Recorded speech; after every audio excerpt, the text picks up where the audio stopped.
Désert de l'Arizona, dans l'ouest américain. Ce trou immense, c'est le célèbre météore cratère. Un cratère en forme de bol de plus d'1 kilomètre de diamètre. La cause, la chute d'une météorite il y a 50 000 ans. Les météorites, ces fragments de blocs rocheux qui errent dans le système solaire et pénètrent dans notre atmosphère. Jusqu'à présent, très peu de moyens existaient pour les surveiller. Pourtant, les chercheurs du monde entier s'inquiètent. Ils pensent que des météorites géantes pourraient provoquer la fin du monde. Ces phénomènes sont pris très au sérieux par la communauté scientifique internationale. En France, des astronomes ont lancé une grande chasse aux météorites. Sur les toits de l'Observatoire de Paris, des scientifiques viennent de mettre en place un réseau de caméras de surveillance. Une grande première. L'objectif de cette caméra, c'est d'observer toutes les chutes de météorites qui créent des grosses étoiles filantes. Ces grosses étoiles filantes étaient jusqu'à présent la seule trace de météorites dans l'atmosphère. À chaque fois qu'il y a un gros météore détecté par plusieurs caméras, on le sait instantanément et on est capable en quelques minutes de calculer la trajectoire. Et donc en faisant ça, on est capable de savoir où et quand les météorites tombent en France. Tout le territoire est quadrillé. Présentes dans tous les départements, les caméras fonctionnent jour et nuit. Il y en a environ 100 dans toute la France pour pouvoir faire ce qu'on appelle la triangulation. C'est-à-dire à partir de 2 caméras, on a 2 points de vue différents d'un même gros météore. Ces caméras vont peut-être enfin dévoiler les secrets que renferment ces énigmatiques corps rocheux. Même si les astronomes savent que la plupart des météorites viennent de la ceinture d'astéroïdes située entre Mars et Jupiter, ils ignorent de quel endroit précis. Désormais, ces caméras pourront pister la source de ces météorites d'après leur trajectoire. L'idée, c'est de faire le lien entre la composition des objets qui tombent au sol et leur provenance dans le système solaire. Grâce à ce réseau, notre espoir, c'est de savoir d'où viennent les météorites qui tombent sur la Terre. L'Observatoire de Paris est l'un des acteurs clés de cette recherche. Et plus largement, c'est ici que l'on tente de percer les mystères de notre univers. L'Observatoire de Paris. En France, c'est le plus grand centre de recherche en astronomie et en astrophysique. Le deuxième plus grand au monde derrière celui d'Harvard aux États-Unis. Fondée il y a 350 ans, cette institution continue de faire d'incroyables découvertes et travaille avec les plus grands laboratoires mondiaux. Les liens que nous avons avec l'Observatoire de Paris sont vraiment très importants. L'Observatoire de Paris a joué un rôle prépondérant au XXe siècle. Implanté sur 3 sites, à Paris, Meudon et Nançay en Sologne, l'Observatoire est né d'une grande ambition scientifique. Les académiciens royaux ont convaincu Colbert puis Louis XIV qu'il était nécessaire de construire un grand lieu de science pour la gloire du roi Soleil. De grandes découvertes ont été faites entre ces murs. C'est ici que l'on découvre que la vitesse de la lumière n'est pas infinie. Le Verrier y démontre l'existence de la planète Neptune par les mathématiques. C'est là également que l'on réalise les premières cartes détaillées de la Lune. L'Institut de recherche est prêt à relever de nouveaux défis en construisant des télescopes révolutionnaires ou en préparant de nouvelles missions spatiales.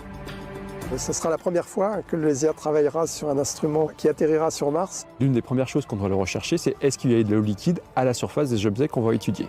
Sonder l'infiniment petit comme l'incroyablement grand pour mieux comprendre notre univers. L'objectif aussi, c'est de comprendre comment la Terre est devenue ce qu'elle est devenue.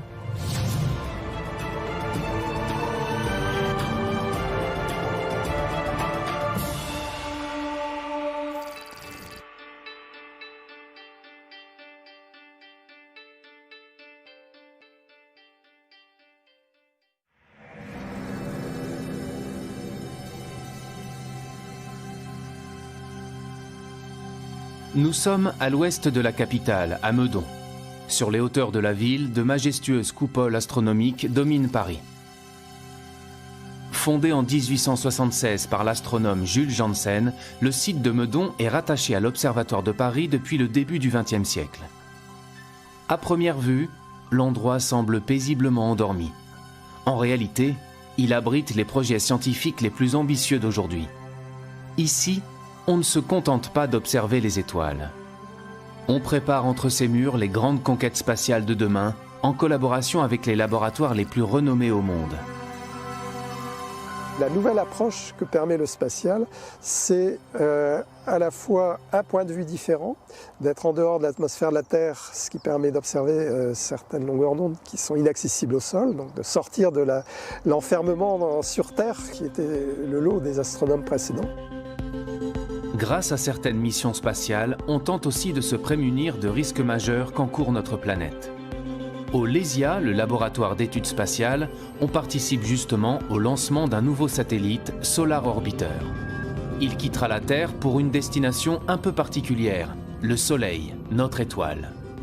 Un grand projet international développé par l'Agence spatiale européenne et la NASA. Solar Orbiter est une mission qui va permettre d'observer l'activité du Soleil sur place directement avec l'observation du Soleil dans certains instruments, mais aussi à distance avec les éjections de masse coronale, c'est-à-dire les éjections de matière solaire qui voyagent à travers le milieu interplanétaire et dont certaines peuvent arriver jusqu'à la Terre et perturber les télécommunications ou les satellites d'observation. En effet, notre étoile connaît d'impressionnantes éruptions. Des milliards de tonnes de matière solaire sont éjectées du Soleil à plus de 1000 km par seconde, avec des répercussions directes sur la Terre. Ces éruptions peuvent mettre en danger la vie des astronautes et ont déjà causé des coupures d'électricité géantes. Nous sommes une société technologique qui utilise de plus en plus d'instruments qu'on envoie dans l'espace et qui est soumis à l'influence de cette étoile du Soleil. Ça peut endommager certains satellites, ça peut perturber les télécommunications, ça peut créer des coupures électriques généralisées à l'échelle de régions entières. Pour se prémunir de ces risques, l'Observatoire de Paris construit un instrument fondamental dans le cadre de cette mission. Le LESIA est impliqué dans le sonde spatiale Solar Orbiter par la production d'un instrument qui s'appelle RPW, qui est en charge de mesurer les ondes émises par les plasmas interplanétaires. La conception de cet instrument est maintenant presque terminée. Une fois le satellite lancé, il mettra plusieurs années pour atteindre le Soleil. Sa mission durera entre 7 et 10 ans et les premiers résultats ne devraient être connus qu'en 2022.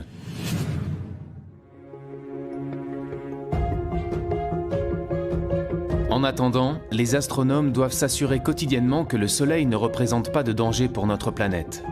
Ils ont mis au point un procédé pour surveiller le Soleil, mais cette fois-ci en restant au sol. Le même procédé depuis plus d'un siècle.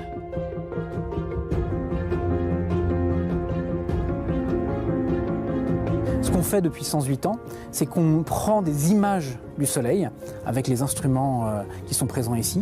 Donc, c'est-à-dire qu'on construit un catalogue de données que pourront exploiter plus tard, dans 108 ans, dans 350 ans, des chercheurs qui s'intéresseront à l'évolution à très longue durée du Soleil. Il s'agit véritablement d'un travail d'endurance qu'on essaye de donner aux générations futures. Tous les jours, sans exception, depuis plus de 100 ans, les astronomes prennent des photographies du Soleil. Un procédé relativement artisanal qui fonctionne grâce à ce que l'on appelle un spectrohéliographe. Sa mission, enregistrer les taches et les protubérances du Soleil.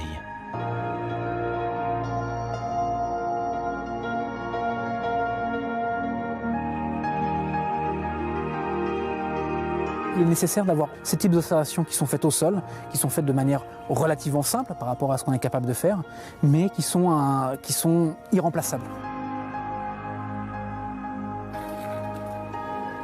Voilà, donc là vous avez la photo en direct du Soleil, en lumière blanche. On est en période de descente d'activité, donc on n'a absolument pas de taches sur le Soleil aujourd'hui. S'il y a des taches, il peut y avoir des éruptions. S'il n'y a pas de taches, il n'y aura pas d'éruption. Et là, on est vraiment en descente d'activité solaire.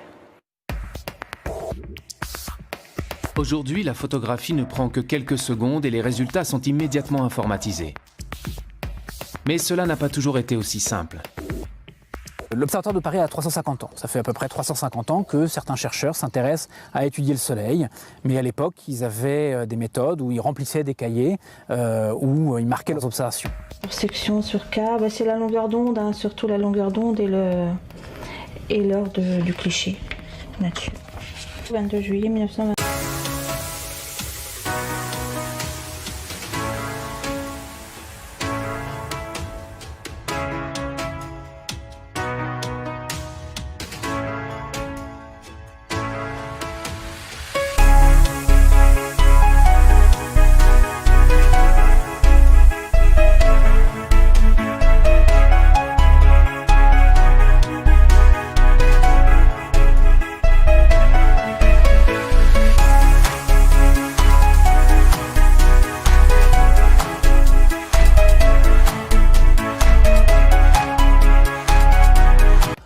en plus d'éruptions jusqu'à un maximum.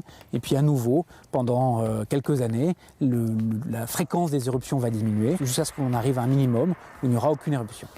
Et puis ce qu'on est en train de découvrir, c'est qu'il y a aussi un cycle plus long, qui aura une centaine d'années, où pareil, il y a une modulation de l'activité du Soleil. Mais pour cela, il faut arriver à étudier le Soleil sur des périodes qui sont très longues, qui dépassent même la vie humaine. Et c'est ce qu'on fait ici, à l'Observatoire de Paris. Donc ça fait seulement sur ces cycles de 100 ans, on n'en a vu que 3 à l'heure actuelle. Souvent dans la recherche, il s'agit d'une course de vitesse, il s'agit de voir plus loin, voir plus petit. Ici, on est plus dans une course d'endurance. C'est-à-dire qu'il faut additionner des données sur des années et des années qu'on va transmettre aux générations futures pour que plus tard, les chercheurs qui travailleront sur ces problèmes dans 350 ans puissent eux comprendre mieux comment fonctionne notre étoile. Comprendre comment fonctionnent les étoiles et notre univers, repousser les limites de la connaissance, ont toujours été les raisons d'être des différents sites de l'Observatoire. Lorsqu'il est fondé en 1667, l'Observatoire de Paris devient rapidement un lieu fondamental pour la science, nourri par de grandes ambitions. Grâce à leurs connaissances, les scientifiques établissent pour la première fois des cartes maritimes et terrestres. Un projet révolutionnaire pour l'époque.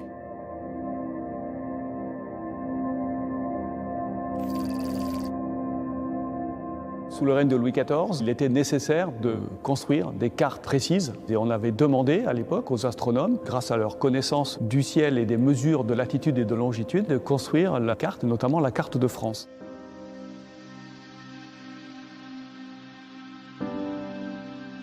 Au XVIIe siècle, connaître l'étendue du territoire et savoir s'y repérer est en effet un enjeu essentiel pour le commerce et la guerre.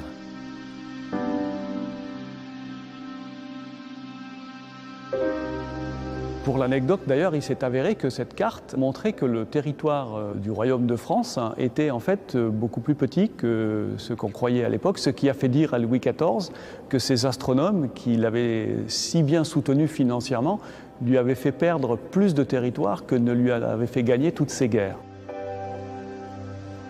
Cette carte, qui nécessite 60 ans de travail, représente une véritable innovation scientifique. C'est la première fois que l'on s'appuie sur la triangulation pour concevoir la représentation exacte du territoire. Et cette carte prend comme point zéro géographique une ligne méridienne, une ligne droite scindant le territoire en deux. C'est d'ailleurs en suivant cette ligne nord-sud que l'Observatoire de Paris a été construit.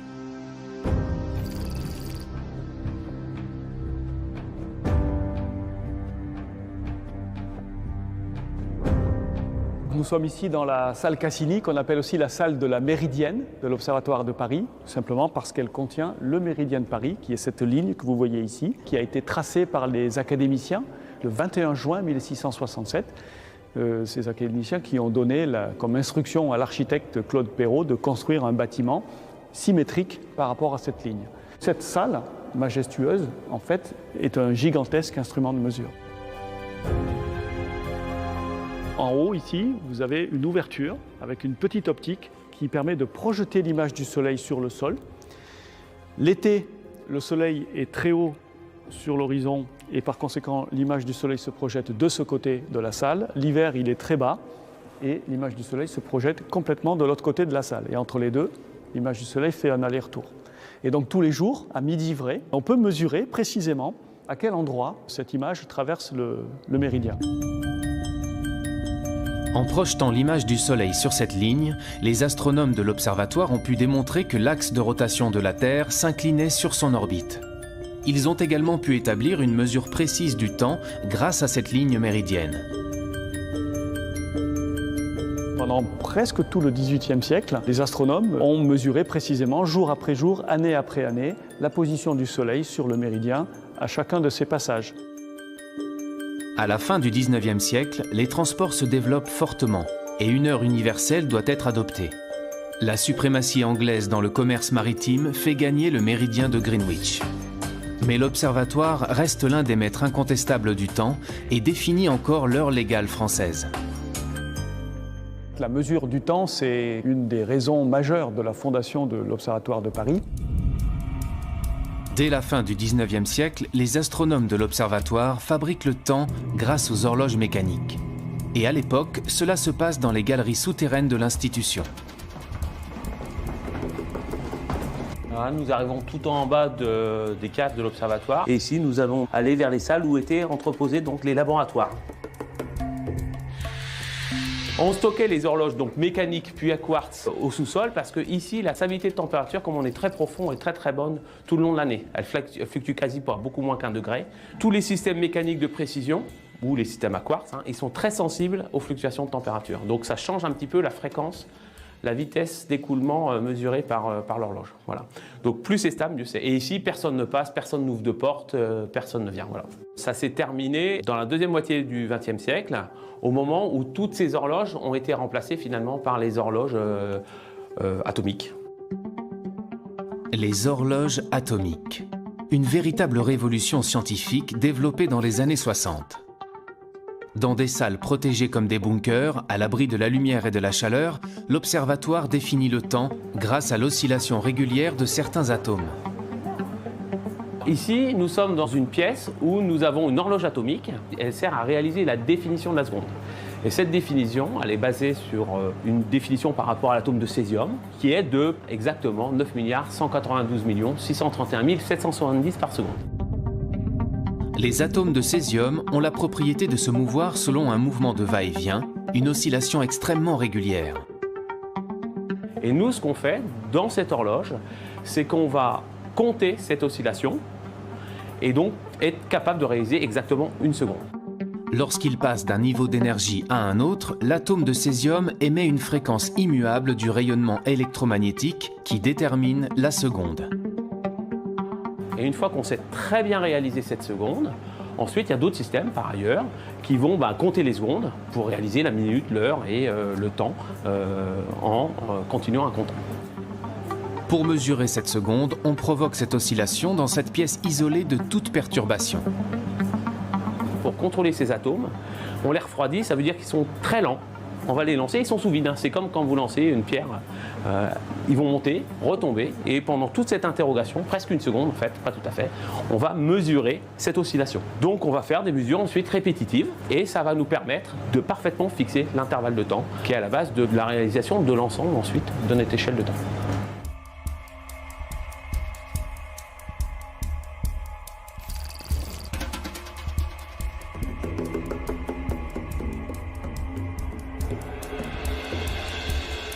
C'est aussi à l'observatoire qu'on invente l'horloge parlante en utilisant la référence de temps calculée dans ces laboratoires. L'idée est simple, donner par téléphone la même heure sur tout le territoire à tous les Français par une même voie. À l'Observatoire de Paris, chaque nuit, le service qui a mission de fabriquer l'heure vit de la sorte une perpétuelle course contre la montre entre les renseignements fournis par les étoiles et les pendules dont il faut régler les tops sur ceux de la pendule mère.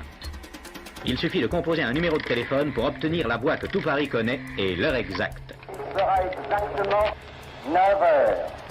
9h40. Merci. Les astronomes de l'observatoire ont une connaissance si poussée concernant le temps qu'ils peuvent répondre à toutes les questions que l'on se pose sur les éphémérides, sur le mouvement des astres dans le ciel, même très loin dans le passé.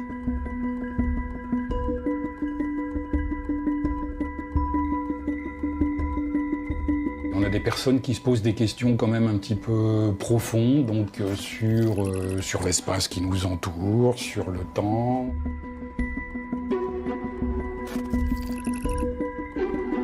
On a des demandes très spécifiques, ou d'historiens ou d'archéologues. Ils ont découvert en fait une inscription qui gravée dans la tour même de la cathédrale de Nevers, à la Saint-Michel, 1606, fut éclipse à 1h après-midi et fut nuit claire. Par rapport à ça, j'ai fait des recherches, il n'y avait pas d'éclipse, en tout cas en 1606. Par contre, il y en avait une qui pouvait être favorable, correspondre à celle-là, c'était l'année précédente, en 1605.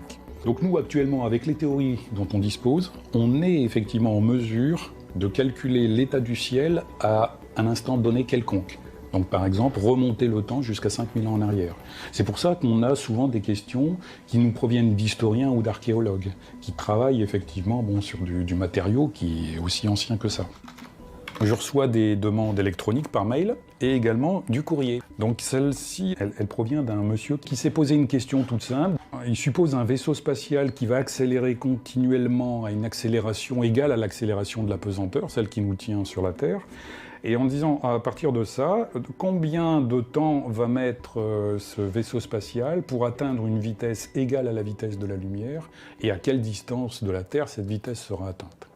Alors il a fait le calcul, et puis il me demande juste de vérifier si son calcul est correct. Il signe d'ailleurs par Carpe Diem. Alors, bon, Carpe Diem, hein, on sait tout ce que ça veut dire. Donc le monsieur, c'est quand même un monsieur qui est connu. Bon, il est en prison, je crois, depuis les années 70, c'est un tueur en série. Je reçois aussi des courriers de tueurs en série. J'essaye de répondre à tout et à tout le monde. Donc le monsieur en question, je lui ai répondu, son calcul était juste, à peu près juste. Donc c'est pour dire que vraiment dans ce service, on a de tout. On a du très sérieux et puis on a du loufoque, de l'insolite, de toutes sortes de choses, quoi.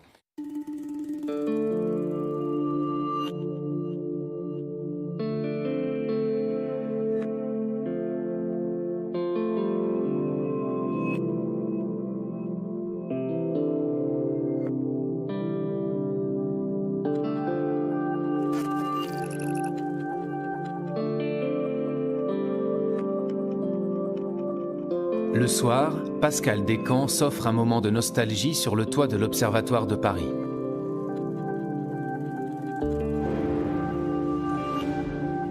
La lunette Arago, le plus célèbre instrument de l'Institut d'astronomie, marche toujours parfaitement. Cet instrument mythique, confiné dans une coupole tournante, est le témoin des progrès fulgurants de l'astronomie en France. Au moment de sa construction au XIXe siècle, c'était la plus grande lunette astronomique du monde. 38 cm de diamètre et 9 mètres de focale.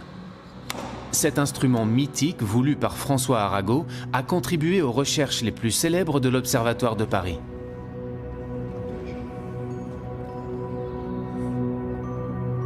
Voilà, parfait. Voilà. Tout est bon. Il n'y a plus qu'à relancer le moteur. On contrecarre en fait le mouvement de rotation de la Terre. La Terre tourne et on fait tourner la lunette autour du même axe, mais dans l'autre sens, de manière à en fait contrecarrer ce mouvement, à en fait l'annuler. Si je coupe l'entraînement, la Lune sort en moins d'une minute, elle sort, puisque la lunette va alors rester sur une direction fixe, pendant que le ciel tourne. Donc on perd la Lune tout de suite. Là, ça marche. Donc c'est bon.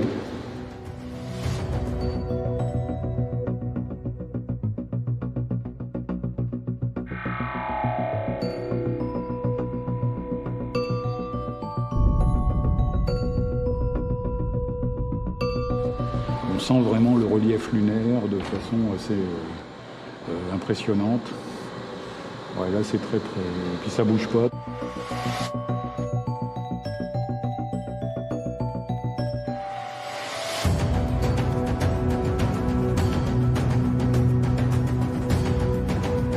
Depuis l'âge d'or de la lunette Arago, des pas de géant ont été faits en astronomie. On observe encore les étoiles avec ce type d'instrument qu'à de rares exceptions. Désormais, ils sont beaucoup plus performants.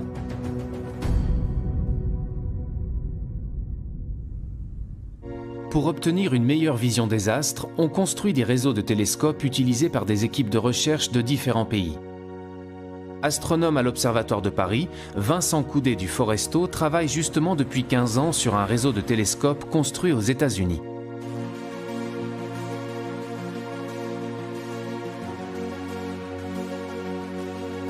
Ce réseau est situé dans l'un des observatoires les plus célèbres du monde, le mont Wilson, près de Los Angeles. C'est ici que l'on a découvert que l'univers était en expansion. Chaque année, l'astronome français et ses collègues étrangers se réunissent en Californie pour faire avancer leurs projets communs. De grands projets internationaux qui donnent à la science plus d'envergure. Ce qu'il y a de terrible quand on travaille ici, c'est qu'on a beaucoup de collaborateurs français et qu'on est forcé d'aller en France régulièrement. Les liens que nous avons avec l'Observatoire de Paris et Meudon sont vraiment très importants.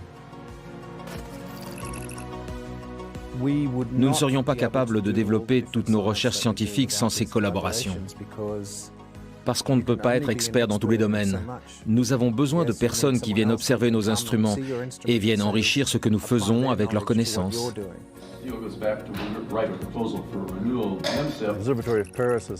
L'Observatoire de Paris a joué un rôle prépondérant au XXe siècle, en développant des technologies d'optique de précision qui sont capitales pour les télescopes modernes ou les instruments que nous utilisons aujourd'hui.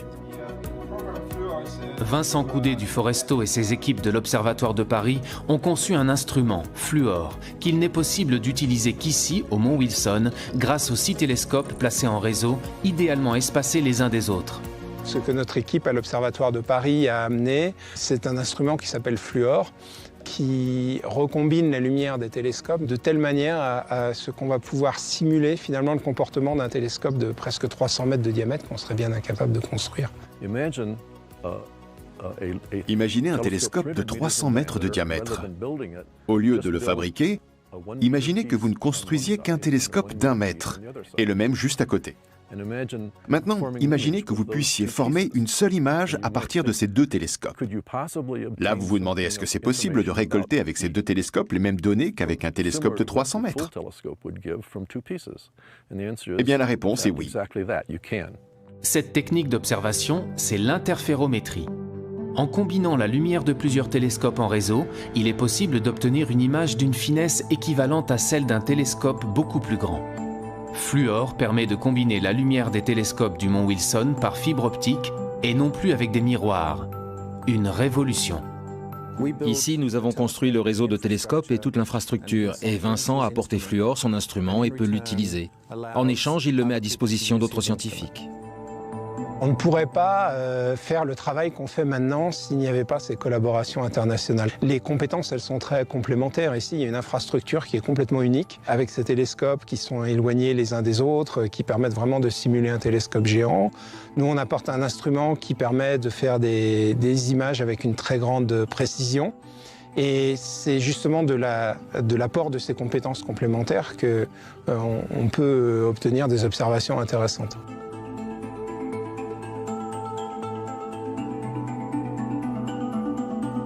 Quand on regarde une étoile avec un télescope, c'est un point. Toutes les étoiles apparaissent comme des points parce que même les plus grosses des étoiles sont trop petites pour être résolues par les télescopes. Et donc il faut un interféromètre pour voir les étoiles autrement que comme des points, pour voir des choses à la surface des étoiles. L'interférométrie ouvre de nouvelles perspectives dans la connaissance des étoiles, mais aussi dans la découverte de nouvelles planètes.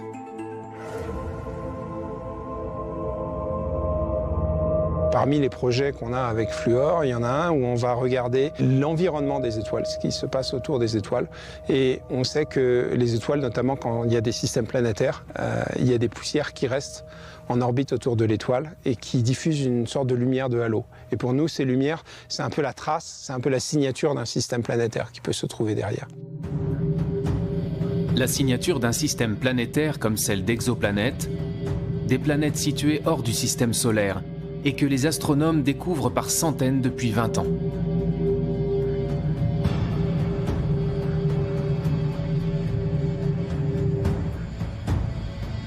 Ces collaborations entre laboratoires permettent de faire accélérer les découvertes. Grâce aux technologies modernes, les astronomes peuvent observer les étoiles à des milliers de kilomètres du télescope ou du réseau de télescopes pointés vers le ciel. Des équipes françaises louent parfois du temps d'observation sur les télescopes de l'Observatoire du Mont Wilson. Chacun met à profit ses instruments et ses compétences. L'astronome me donne les informations nécessaires sur les sources qui l'intéressent.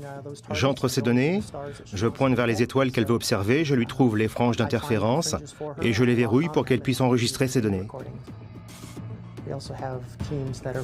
Nous avons aussi des équipes qui viennent de Sydney et de l'Université du Michigan. Chacun apporte ses instruments, ce qui leur donne du temps dans le réseau pour bien observer. Cela rend le réseau plus performant que ce que nous avions originellement. Donc c'est bénéfique pour tout le monde. Ces astronomes n'ont pas à construire de nouveaux interféromètres et l'interféromètre n'a pas à se fournir de nouveaux instruments. 10 minutes, c'est bon pour 8 minutes de plus. OK. Aujourd'hui, les scientifiques ne pourraient plus mener leurs grands projets sans ces aides extérieures.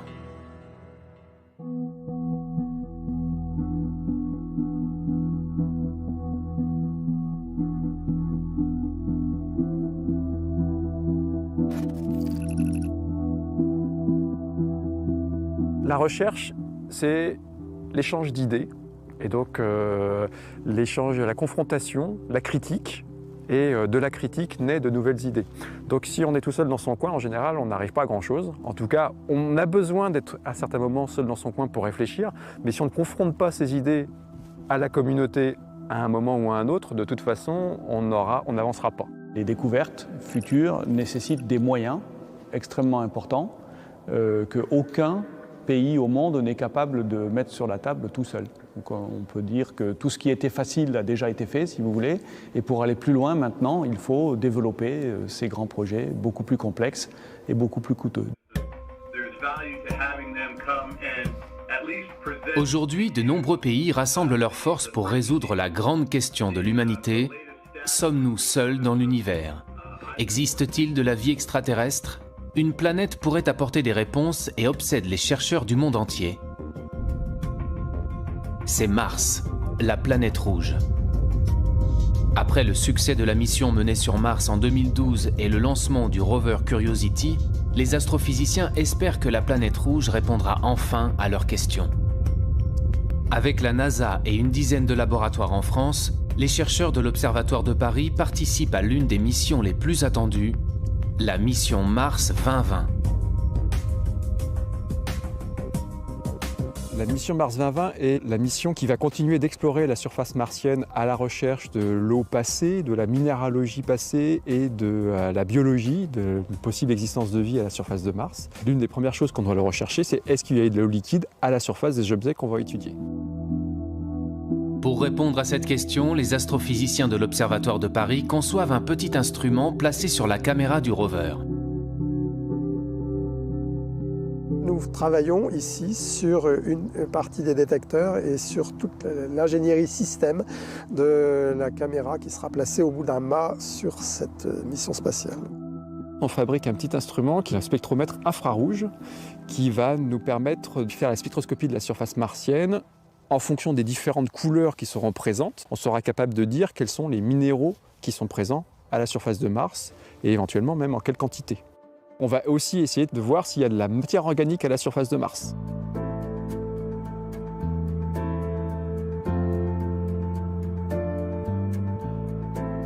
On a un défi qui est de faire un instrument très petit, beaucoup plus petit que ce qu'on a jamais fait. Donc ce défi de miniaturisation, il est important. Donc on se confronte à des problèmes auxquels on n'avait encore jamais été vraiment confronté en termes de place, d'intégration.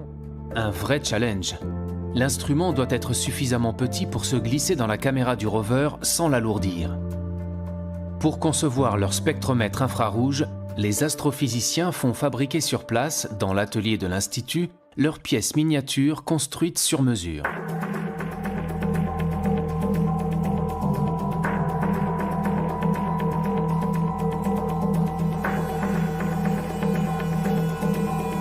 Il a fallu trouver une place au sens physique, où est-ce qu'on se met exactement. Il a fallu aussi trouver comment on branchait nos fonctions, de l'électronique, quelle masse on apportait. Il ne fallait pas apporter trop de masse, parce que sinon on aurait été trop lourd, on n'aurait pas pu être au sommet du mât du rover. Donc on a tout ce genre de contraintes qui nous empêchent de faire exactement tout ce que l'on veut et nous restreignent dans nos objectifs scientifiques. Ce sera la première fois que le LESIA travaillera sur un instrument qui atterrira sur Mars et c'est pour nous un nouveau challenge. Un nouveau challenge que l'Observatoire doit remporter. Les équipes n'ont pas le droit à l'erreur. Maintenant que l'étape de fabrication de l'instrument est terminée, les chercheurs lui font subir une série de tests et de vérifications. L'instrument est placé dans les conditions extrêmes de l'espace et de la surface martienne. Sachant qu'il peut faire jusqu'à moins 133 degrés sur Mars, il doit résister à un univers hostile.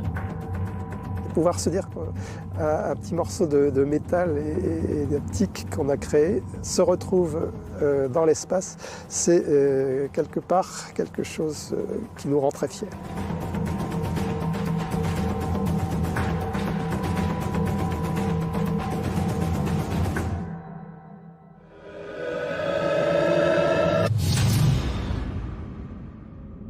Au-delà de la recherche de vie extraterrestre, les scientifiques s'emparent d'une autre question cruciale.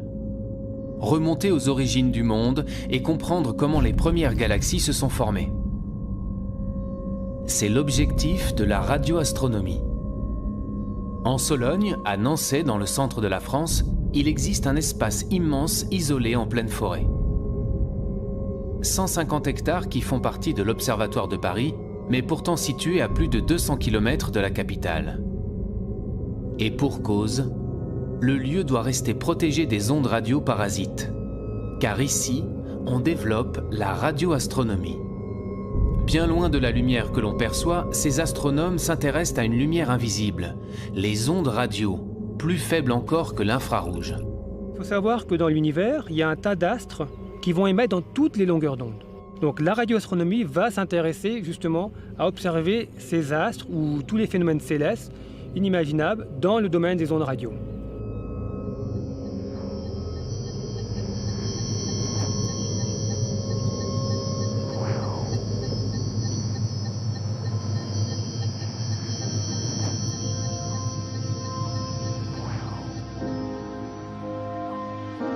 Les ondes radio émises par les étoiles sont collectées par cet immense instrument métallique.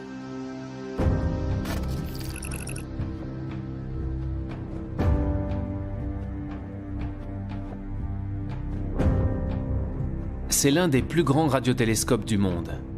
Avec ses 40 mètres de longueur, il a une surface collectrice de 8000 mètres carrés. Il observe l'univers à basse fréquence et permet l'étude des galaxies, des enveloppes d'étoiles ou encore des comètes.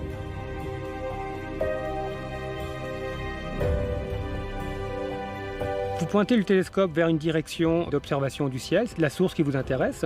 Donc le rayonnement arrive sur ce qu'on appelle un miroir qui va être mobile. Il réfléchit ce rayonnement sur un miroir fixe qui lui-même va réfléchir ce rayonnement dans un chariot où se trouve le récepteur. Ici, on peut voir presque l'intégralité du ciel, bien sûr, de notre hémisphère. Les ondes à basse fréquence correspondent à celles d'astres très éloignés et qui ont mis beaucoup de temps à nous parvenir, donc très anciens. La radioastronomie permet de remonter le temps et d'accéder aux origines de l'univers. Quand vous avez un objet émetteur en ondes radio qui s'éloigne de vous, cette fréquence, ce signal caractéristique va être décalé vers les basses fréquences. Et donc, ainsi, vous allez pouvoir étudier l'hydrogène dans l'univers lointain. C'est pour ça qu'actuellement, il y a des projets qui se développent à très basse fréquence, parce que ce qui permet d'étudier l'univers quand il était très très jeune, donc quelques centaines de millions d'années par exemple.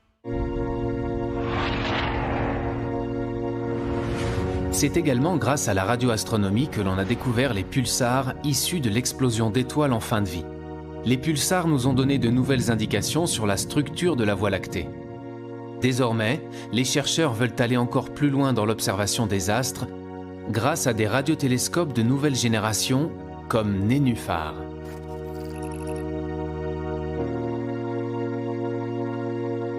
Contrairement aux grands radiotélescopes où vous pointez l'antenne pour justement observer votre source d'intérêt, Nénuphar, ce sont des antennes qui voient tout le ciel.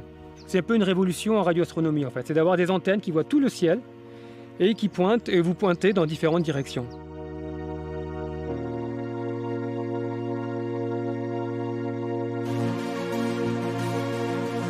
Ce réseau de 1824 antennes à très basse fréquence va permettre d'étudier l'univers quelques millions d'années après le Big Bang, la formation des galaxies. De nouvelles découvertes majeures en perspective.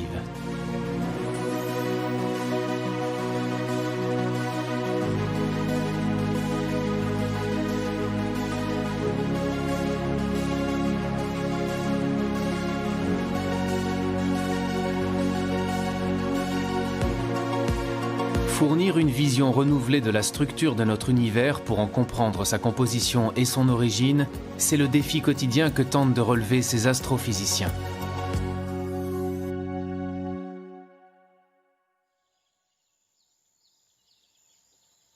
Depuis peu, l'Observatoire explore également le ciel dans les plus hautes énergies, à l'autre extrémité du spectre électromagnétique, bien au-delà de la lumière visible. Le site de Meudon abrite un prototype de télescope unique en son genre. Il fera partie d'un futur grand réseau appelé CTA. Une nouvelle génération de télescopes dont l'objectif est d'explorer l'univers dans les plus hautes énergies, les rayons gamma. Ces rayons gamma sont situés au-delà de la lumière visible, au-delà des rayons X. C'est une lumière extrêmement énergétique.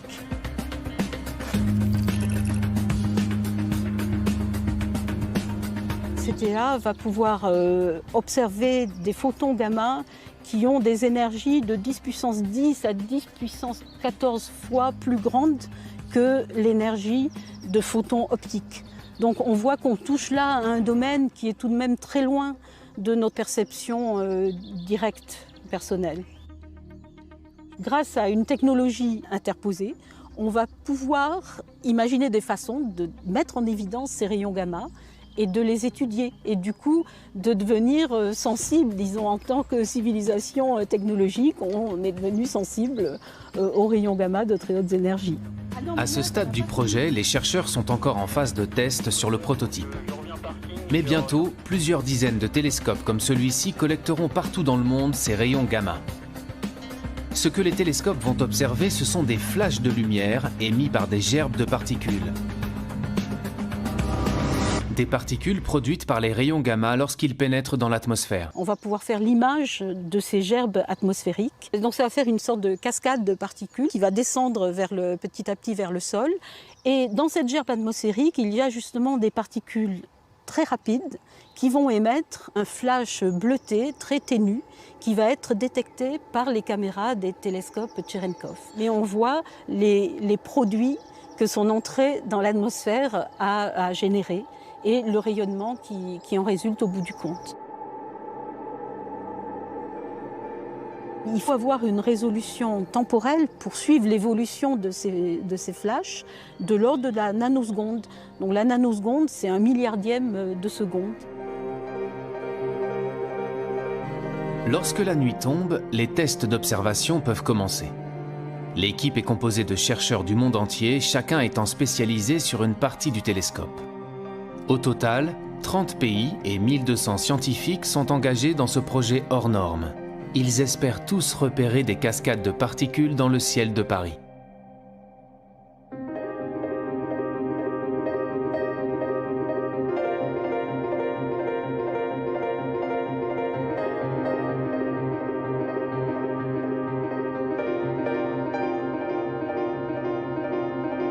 On va orienter pour identifier ces gerbes atmosphériques qu'on peut repérer. Elles sont partout, il y en a partout dans le ciel, hein, donc on peut chercher l'endroit qui nous paraît le plus dégagé. En l'occurrence, ça va être cette zone-là qui est bien indiquée parce qu'en plus, elle est assez protégée des lumières de Paris. Donc là, elle n'a pas de nuages, donc on va pointer dans cette direction. On voit des sites où il y a eu des phénomènes très énergétiques et même voire cataclysmiques, comme des explosions d'étoiles lors de supernovae. Ce télescope pourra même observer des astres tellement compacts que la lumière ne peut pas en sortir et qui restent jusqu'à aujourd'hui invisibles, comme les blazars, ces trous noirs qui renferment de nombreux secrets pour les chercheurs. Ça va apporter de nouvelles informations sur les propriétés de ces systèmes cosmiques. Et ça fournit en général à la communauté astronomique une vision renouvelée de notre univers.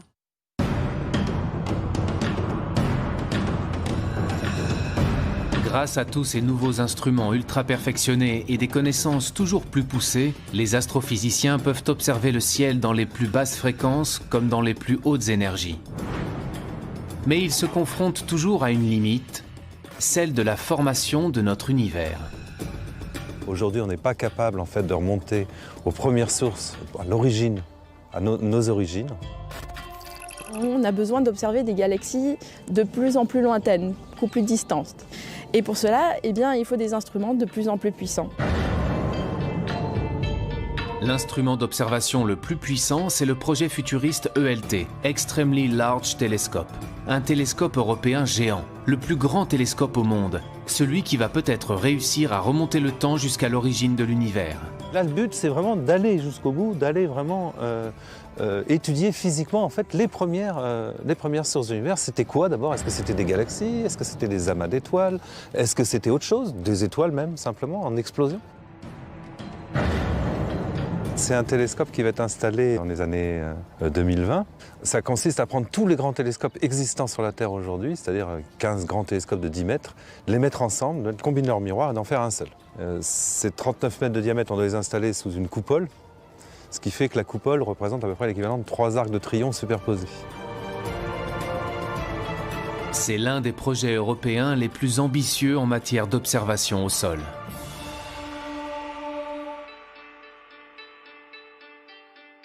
Pratiquement tous les pays d'Europe sont impliqués dans cette construction. Et nous, à l'Observatoire de Paris, on est particulièrement impliqués dans la construction d'instruments qui se mettent au foyer du télescope.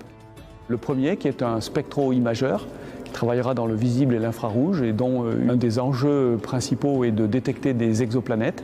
Et l'autre, c'est un spectrographe multi-objet qui permet de faire simultanément le spectre d'un très grand nombre de galaxies.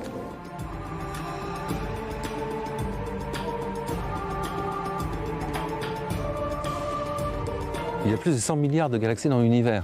Alors chacune de ces galaxies contient plus de 100 milliards d'étoiles. Rassurez-vous, on ne veut pas analyser les 100 milliards, mais on veut au moins avoir un aperçu, je dirais, de comment elles sont constituées. Et pour ça, il nous en faut beaucoup plus qu'une. Il en faut plusieurs centaines. On va pouvoir mesurer la composition des objets, de quoi ils sont faits. Dans le même temps, on va aussi voir comment ces objets se meuvent. Et on va regarder en fait les mouvements de cette galaxie. Donc en fait, on va refaire un bilan complet de l'univers, mais surtout un bilan complet de l'univers et de son évolution, de comment il était dans le passé. C'est un enjeu en fait pour toute la communauté d'astronomie du point de vue du télescope et des instruments. Et puis pour un institut comme l'Observatoire de Paris, c'est un sacré enjeu parce qu'on n'a jamais fait ça. À l'image de la construction de ce télescope géant, il reste encore d'incroyables défis scientifiques à relever pour répondre à l'ultime question: d'où venons-nous ? L'objectif, c'est vraiment de comprendre comment les planètes deviennent ce qu'elles sont devenues, comment on peut relier leur histoire avec leur état actuel. Et évidemment, l'objectif aussi, c'est de comprendre comment la Terre est devenue ce qu'elle est devenue.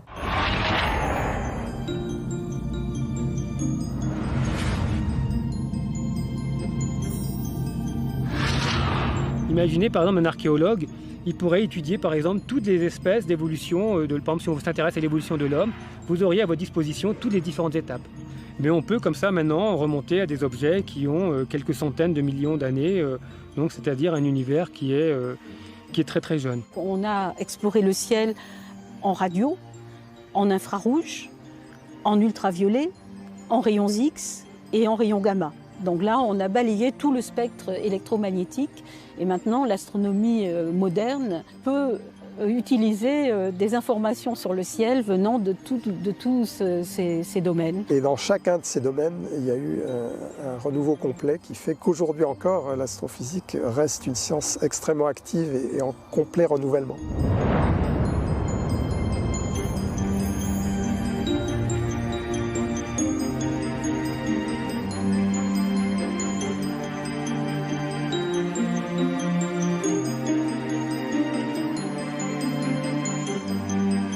Il y a un point qui est important pour tout institut de recherche, c'est de toujours accroître sa capacité à initier des grands projets qui contribuent à structurer l'avenir. Son futur est tout à fait prometteur. Il a un potentiel humain, de recherche, d'ingénieurs, techniciens, d'innovation qui est extrêmement fort. On est à bord de missions spatiales jusque dans les années 2030-2040. Donc au moins pour toute la première partie du XXIe siècle, je pense que l'Observatoire va continuer de se développer très fortement et d'être un acteur majeur de la recherche astrophysique en France et dans le monde. L'Observatoire de Paris, véritable citadelle des sciences. Plus de 3 siècles après sa fondation, ce lieu, porté par un héritage scientifique inestimable, nourrit toujours les plus grands espoirs de recherche et de découverte.